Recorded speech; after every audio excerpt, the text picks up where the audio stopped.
J'ai commencé à regarder Black Mirror en 2023. Oui, ce genre de personne existe. What the fuck is this? How the fuck is this?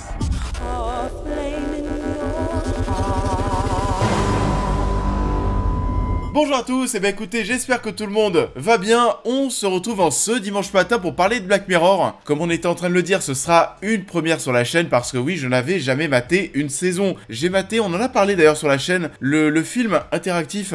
Je me souviens plus dans quel format, une critique peut-être multiple, mais on en avait parlé. Et j'ai fait quelques rattrapages, on va bien sûr en parler. Et du coup, cette saison 6, qu'est-ce que ça donne? Black Mirror est de retour pour une 6ème saison avec 5 nouveaux épisodes. L'objectif, encore une fois, est de nous raconter 5 nouvelles histoires indépendantes à propos des dérives de la technologie, et ça pour nous proposer des nouvelles histoires satiriques. Alors bien sûr, Black Mirror, c'est pas comme si je découvrais totalement, j'ai pas vécu dans une grotte durant tout ce temps. J'en ai beaucoup entendu parler, vous savez, même en soirée, le nombre de fois. Vous savez, quand ça commence à parler de séries en soirée, forcément, il y a un moment où ça parle des meilleurs épisodes de Black Mirror. Ça serait peut-être l'occasion un jour que je fasse un top de mes épisodes préférés. On n'en est pas là, mais ça viendra certainement. Mais du coup, lorsque le sujet était lancé en soirée, à chaque fois ça finissait sur un « Guillaume, il faut absolument que tu mates Black Mirror, c'est sûr que tu vas kiffer ». Et je sais pas du tout pourquoi est-ce que je me suis pas lancé avant. Certainement oui, manque de temps. Bon après c'est vrai que le manque de temps c'est un peu une excuse.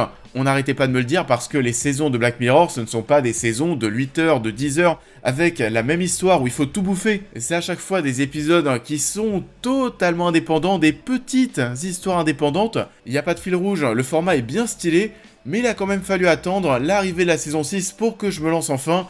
Et me lancer, alors oui, je me suis lancé à moitié. J'ai simplement vu les 2 premières saisons. C'était en gros ma petite initiation. Je vais bien sûr rattraper les saisons 3, 4 et 5 ensuite. Mais en tout cas, tout ce que je peux vous dire pour le moment, c'est que ça m'a donné grave envie de voir cette saison 6. Parce que oui, Black Mirror, ça me parle totalement. Déjà, on peut revenir sur le format, mais le fait, c'est vrai, d'avoir ces histoires indépendantes, c'est quand même très cool. Et chaque épisode est tellement différent, que ce soit sur le fond comme sur la forme. C'est passionnant. Le fond, parce que, on est en train de le dire, à chaque épisode, il y a son concept, sa thématique, mais sur la forme de même c'est différent, c'est pas les mêmes décors, c'est pas la même durée des épisodes, c'est pas le même budget, c'est pas les mêmes acteurs. Et ce qui est même super kiffant, c'est qu'on a des acteurs connus, des très belles têtes, qui viennent pour porter leur épisode. Dans cette saison, on a du Aaron Paul, du Salma Hayek, Zazie Beetz, Annie Murphy, Josh Hartnett, et encore plein d'autres personnes. Et quand tu vois le nombre d'acteurs, d'actrices qui existent, le nombre de technologies, le nombre de choses qu'on peut imaginer, tu peux te dire, mais en fait, Black Mirror, ça n'a jamais de fin. Et dans les 2 premières saisons, je pense que les 2 épisodes qui m'ont allé assez marqué, on va dire, je pense qu'il y aurait l'épisode dans la saison 1, je crois que c'est le tout premier d'ailleurs, l'épisode où l'homme politique va devoir coucher avec un cochon devant tout le monde à la télévision,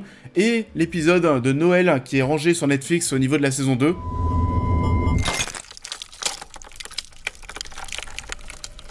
Et au-delà d'utiliser des technologies qui existent vraiment, on en crée des nouvelles, on en imagine des trucs du turfu. On a un épisode dans cette saison 6 qui est un vrai petit film de SF. Pourquoi je vous parle de petit film? Parce que ça dure 1h20, c'est pas le cas de tous les épisodes. Et maintenant qu'on a beaucoup parlé de la série, de Black Mirror, on va bien sûr revenir sur ces épisodes. On va parler de tout ça en restant dans du sans spoil, par ordre de visionnage.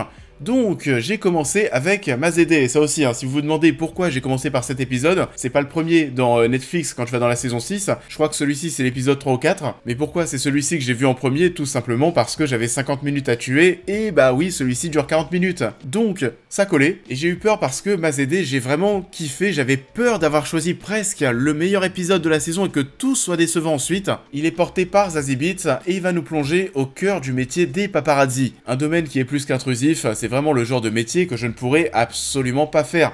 L'épisode m'a vraiment oppressé parce que voilà, les paparazzi, c'est horrible. On va voir qu'ils sont prêts à tout pour avoir la meilleure photo possible, pour avoir le meilleur cliché, quitte à provoquer les stars, c'est très malsain. Ce qui l'est encore plus parce que oui, on est payé pour avoir la plus belle photo, pour avoir un scoop. On est là pour briser des vies. Pour quelle raison? Parce que ça va rapporter de l'argent. Tout tourne autour de l'argent et c'est ce qu'on va critiquer ici. On sait très bien que c'est l'horreur, le personnage de Zazie Beetz se remet en question par rapport à tout ça. On va voir ces paparazzi qui vont se retrouver face à une personne en danger. Le premier réflexe, c'est de sortir l'appareil photo et de prendre des photos. On ne va pas la secourir. Et c'est des choses qu'on voit mais partout sur les réseaux sociaux. Parfois, on voit des gens filmer des choses où quand tu vois la vidéo, tu te dis mais d'où t'es avec ton téléphone? Va aider la personne qui est pas bien. On va critiquer notre façon de vouloir tout prendre en photo, tout filmer, de vivre vraiment mais pour les caméras, quitte à se mettre soi-même en danger. C'est ce qu'on va voir à la fin de cet épisode. Il y a un twist qui est vraiment mais très surprenant. Très fantastique, et je pense que ça devrait vous étonner, ça dure 40 minutes, c'est très efficace. On passe au deuxième épisode. Le second que j'ai regardé, c'était Lock Henry, et pareil, ça, j'ai surkiffé. On va se retrouver dans un village, et c'est vrai qu'ici, pendant de longues minutes, on se demande, mais où est-ce qu'on va? C'est quoi le concept de cet épisode? Le démarrage est un poil lent, et on va nous raconter l'histoire de deux jeunes qui vont vouloir faire un film documentaire sur les terres d'un tueur qu'ils ont envie de suivre, un ancien meurtrier. Donc, on est finalement sur une petite autocritique de la part de Netflix, sur quelque chose que j'ai même dénoncé il y a quelques mois, souvenez-vous-en, lorsqu'on a parlé de Dahmer sur la chaîne. Et je vous disais qu'on avait un petit peu rendu le personnage romantique, que ça m'avait dérangé. C'est ce dont on va parler ici. Et certaines motivations sont aussi très glauques parce que depuis qu'il y a eu ces meurtres, il n'y a plus de tourisme dans ce village, les bars sont en train de fermer, mais l'un des amis des deux personnes qu'on est en train de suivre souhaite lui aussi que ce documentaire se fasse, qu'il soit diffusé, qu'il ait du succès. Pour quelle raison? Pour que ça puisse relancer le tourisme dans le village, et pour lui aussi, du coup, en tirer de l'argent. On est encore sur des ambitions malsaines, il y a des histoires de prix à la fin, une relation mère-fils qui est plutôt intéressante. Un twist, c'était un peu long au démarrage, mais finalement c'était un très bon épisode. Les suivants, j'ai un peu moins kiffé, on va commencer par Joanne est horrible. Celui-ci, c'était pas mon préféré pour le coup, c'était peut-être même l'avant-dernier par ordre de préférence parmi les 5 qu'on nous a servi. On va vivre dans un monde où Streamberry existe, qui est en sorte le Netflix de cet univers, et on suit en gros des acteurs qui ont signé des droits à l'image qui permettent à Streamberry de recréer des histoires avec leur image, et le souci, finalement, c'est qu'on fait ce qu'on veut d'eux, au point même où ils peuvent passer pour de sacrées mauvaises personnes en racontant leurs histoires à la télévision. Et ce qui est important à voir ici, c'est à quel point l'art peut être puissant, comment est-ce qu'on peut être manipulé d'eux-mêmes. Il y a un petit clin d'œil aussi à Lock Henry dont on vient de parler juste avant, parce que Lock Henry est sur Streamberry lorsqu'ils sont en train de regarder le catalogue qui est disponible sur la plateforme. Et Salma Hayek est cool, Annie Murphy de même, c'est elle qui porte cet épisode. Hey, how you doing out there? Cool! Fuck! C'est vrai que j'ai trouvé le temps long, mais pas aussi long que Démon 79, qui lui dure quasiment 1h15. C'est l'épisode, je pense, avec lequel j'ai le moins accroché, même si je l'ai trouvé quand même plutôt sympathique. Pour moi, il n'y avait pas de mauvais épisodes dans cette saison.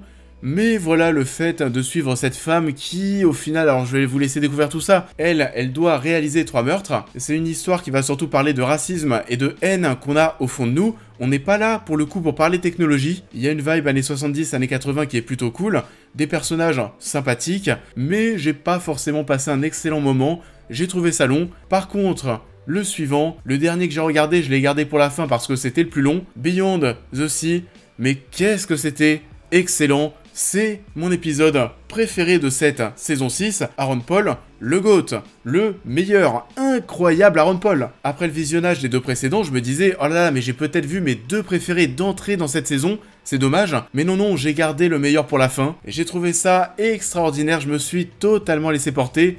C'est l'histoire de 2 mecs qui partent en mission dans l'espace pour 6 ans. Ils vont devoir se couper de la Terre et donc de leur famille.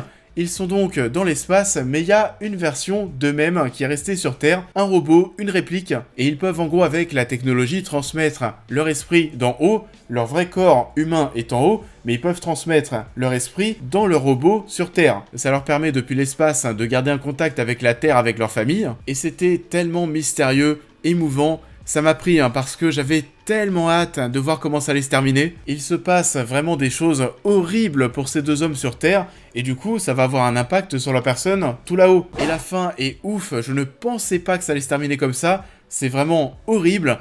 T'as 0 sourire, t'es juste complètement dégoûté, j'ai vraiment terminé sur une bonne note.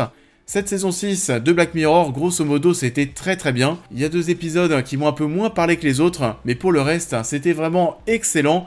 Et Aaron Paul, une nouvelle fois, est le GOAT pour moi de cette saison. I love it. Oh, do you? It's all anyone can talk about. Et ça en est tout pour cette vidéo, j'espère qu'elle vous aura plu comme d'habitude. Je vous invite à la liker, à la partager, à me dire en commentaire ce que vous avez pensé de l'œuvre en question, à vous abonner, à me suivre sur l'intégralité de mes réseaux pour toutes les news et réactions à l'actualité, mais aussi à devenir membre soutien si vous souhaitez soutenir mon travail. Et on va se retrouver très vite sur la chaîne pour cette prochaine critique. Flamme, j'ai l'impression que tu as changé. Un aquatique. C'est ici que t'habites? Ouais, c'est l'appartement de ma mère. Et on a 2 enfants qui doivent nager quelque part. Changement total de registre parce qu'on va se retrouver dès demain pour parler du nouveau Pixar qui arrive au cinéma la semaine prochaine. J'ai assez hâte de le voir comme toutes les productions Pixar, mais en attendant, je vous souhaite à tous un excellent dimanche et je vous dis à très vite.